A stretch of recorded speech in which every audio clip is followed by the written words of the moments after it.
Voilà les amis, bonjour à tous. Alors le goal de cette vidéo aujourd'hui, c'est de vous parler du Riser Sirène Mini et de faire surtout un petit test audio parce que j'en ai pas vu beaucoup en français, j'ai dû me taper toutes les versions anglaises, etc. Il y en a des pas mal franchement, mais j'avais envie de le faire un petit peu moi-même puisqu'il vient d'arriver et il est justement juste là. Je mets ma main devant comme ça vous le voyez, c'est un espèce de petit œuf. Alors, il est incroyable ce truc, vous vous ferez une idée justement de la qualité sonore.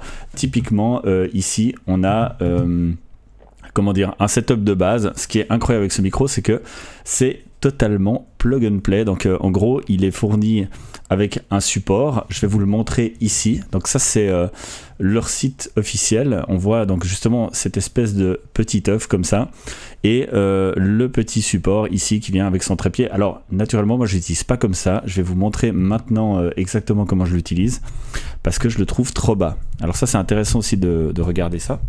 Donc voilà, ça c'est le micro, je le trouve juste magnifique, vraiment excellent.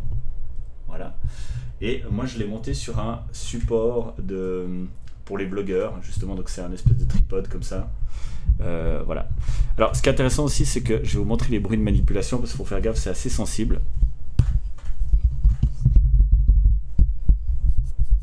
Voilà, c'est intéressant que je fasse parce que ça j'ai pas beaucoup vu dans les tests justement. Et comme je suis un espèce de taré de la qualité sonore, j'essaie justement ce genre de truc. Donc typiquement j'ai aussi une configuration gaming, donc c'est un micro qui est vraiment développé pour les gamers. Pour ceux qui veulent pas s'embêter, il y a donc pas de setup à faire. On a justement on plante le micro, le câble USB dans le micro, on le plante de l'autre côté dans l'ordinateur et ça démarre instant, il est prêt à être utilisé. Donc ça j'ai trouvé que c'était vraiment incroyable comme système, vraiment simple. Il n'y a pas de réglage, de gain, de machin. Alors il y a les réglages de l'ordinateur, hein, donc sur Windows par exemple, qui permettent d'aller justement affiner le volume d'entrée et tout ça, mais sinon autrement on n'a pas d'autres réglages que ça. Donc évidemment après si on utilise un soft comme j'utilise moi perso OBS, on va pouvoir après rajouter des plugins VST dedans. Typiquement là vous n'avez pas le son réel du micro, il est un tout petit peu tweaké puisque j'ai rajouté juste un equalizer où j'augmente un tout petit peu le grave de ma voix, je préfère personnellement, et j'ai aussi rajouté un compresseur, mais ça c'est vraiment la configuration classique de la plupart des gens qui font du son sur internet. Voilà, donc rien de très spécial en termes de correction sonore, juste un petit compresseur pour avoir justement du gain quand on parle doucement, justement on m'entend quand même normalement assez bien. Et sinon on a aussi juste l'équalizer pour avoir un peu plus de grave, c'est tout. Au niveau de la distance, donc là je parle à quelque chose comme ouais, disons à peu près la valeur d'une main, comme ça, c'est à peu près la distance, et je l'ai décalé un tout petit peu sur le côté pour éviter justement les phénomènes de bop, parce que si on est trop près, salut mon ami, salut mon père, 1, 2, 3, j'ai un problème avec ce petit micro. Voilà, c'est pour vous montrer justement, vous verrez qu'il y a quand même cette notion de pop, il faudrait avoir un petit filtre anti-bop devant. Mais là, ce que j'ai choisi de faire pour que ça reste vraiment très pur, très simple, c'est le mettre un tout petit peu sur le côté, comme ça on évite un peu ces phénomènes. Au fil du temps, je pense que j'aurai des réglages à affiner, justement, typiquement la proximité, la compression, ces trucs-là. Là, c'est vraiment le réglage le plus basique que j'ai fait dessus, donc ça vous donne vraiment un état d'esprit au niveau audio de ce que on a directement sorti du paquet. L'autre truc qui est vraiment invraisemblable, c'est le prix, puisqu'en fait il est moins de 65 €. Ce qui fait que voilà, dans la catégorie des micros à moins de 100 €, qui sont quand même assez nombreux sur Amazon, etc. Là, on a un micro, je trouve personnellement exceptionnel. C'est ce qui m'avait frappé dans les tests, c'est qu'on a un micro qui a une capacité juste phénoménale en termes de qualité sonore, je trouve, pour moins de 100 €. Et j'ai beaucoup testé de micros ici, disons, dans ma carrière. Je trouve que celui-ci est assez dingue, c'est pour ça que je vous en fais le test. Surtout il coûte vraiment pas cher, donc ça c'est juste formidable. Donc avis aux gamers et tout, vous n'avez pas besoin d'une configuration juste improbable avec des trucs suspendus. Alors peut-être juste faire attention au clavier, c'est ce que je voulais justement vous faire découvrir. On va essayer justement le clavier en même temps. 1, 2, 3. Bonjour les amis, je teste actuellement mon clavier. Je tape un petit peu sur le clavier en même temps que je parle, comme ça vous pouvez vous rendre compte. Voilà, je vais aussi un peu cliquer. Donc là je suis en train de cliquer. Et surtout, un truc important que je vois pas souvent dans les tests, c'est de faire un silence. Et ce que vous devez savoir, c'est qu'il y aura peut-être un petit bruit de fond. C'est l'ordinateur que j'utilise actuellement, la tour de gaming, qui fait un petit peu de bruit, donc vous allez sûrement l'entendre.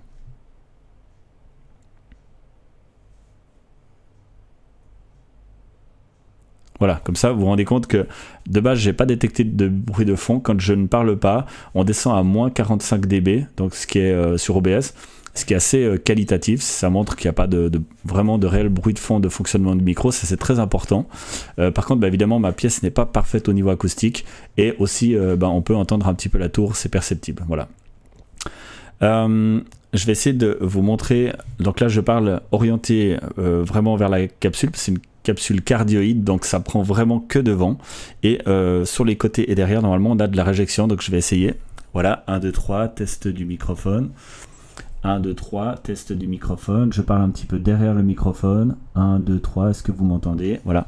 Et on a aussi un assistant collaborateur qui s'appelle David, qui va essayer de parler pour voir si on l'entend pendant le test. Bonjour, 1, 2, 3, est-ce que vous m'entendez? Je suis à peu près à 1m50 du micro. Voilà. Par rapport à ma voix, comment vous l'entendez? Ça vous donne aussi un aperçu. Merci beaucoup David, tu peux retourner à ce que tu étais en train de faire. Voilà, l'autre petite chose, donc c'est une construction, je sais pas exactement, ça a l'air assez solide comme ça, il est très léger, j'ai pas les informations de poids, mais c'est pas vraiment déterminant je pense. Ça fonctionne évidemment sur un laptop, donc si vous faites des podcasts, pour tout, il n'y a pas que pour les gamers, pour les gens qui veulent faire justement aussi du podcast, et ben je pense que le micro est parfait pour ça.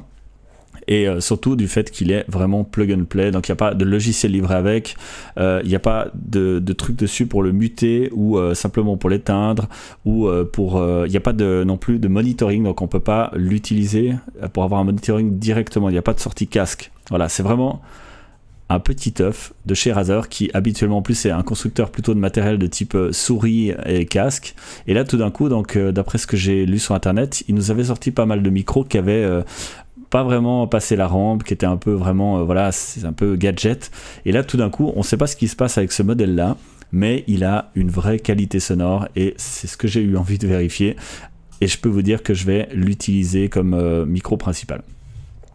Donc voilà, on arrive gentiment au bout. Vous pouvez le trouver sur Amazon, comme je vous ai dit. Alors en plus il est assez cool parce que on peut le voir en 3 coloris. Pour voilà, je vais pas rentrer dans les détails, mais enfin ils ont fait une version rose. Je pense que ça n'a pas sa place, voilà, ce genre de commentaires, mais voilà, il existe aussi en version rose, et puis moi je l'ai pris en version black ou blanche. Voilà, on est un tout petit peu plus cher en black, mais franchement 65 € pour la qualité que vous entendez maintenant, je trouve que ça vaut vraiment la peine. Je crois pas qu'il y ait vraiment besoin de se priver, de réfléchir très longtemps avant de se lancer dans un achat. Si jamais vous avez envie de le retrouver facile, il y a un lien dans ma description de la vidéo, vous cliquez dessus et dans la liste des liens, vous avez le lien pour ce micro, pour aller l'acheter directement sur Amazon. Voilà. Je pense qu'on n'a pas besoin d'en dire beaucoup plus. Au pire, si j'ai oublié des choses, si vous voulez avoir des petites informations que j'espère avoir, à ce moment-là, vous pouvez toujours me laisser des commentaires. Aussi, me dire un petit peu comment vous ressentez la qualité de ce micro, personnellement, pour vous. Moi, je le trouve assez formidable, mais ça m'intéresse d'avoir un petit peu votre avis aussi par rapport à d'autres trucs que vous auriez pu tester dans cette gamme de prix. Donc voilà, ça m'intéresse de savoir un peu votre avis là-dessus. Si vous avez d'autres questions, vous pouvez la poser dans les commentaires. Je me ferai un plaisir de vous répondre. Voilà, c'était le test du Razer Sirène Mini au niveau audio. Ça m'a fait très plaisir de passer un petit moment avec vous pour vous faire écouter la qualité de cet objet, de ce micro. Initialement plutôt gamer podcaster. Donc voilà, j'espère que ça vous aura plu. Et ben moi, je vous souhaite une très très belle continuation, une très belle journée. Et à très bientôt.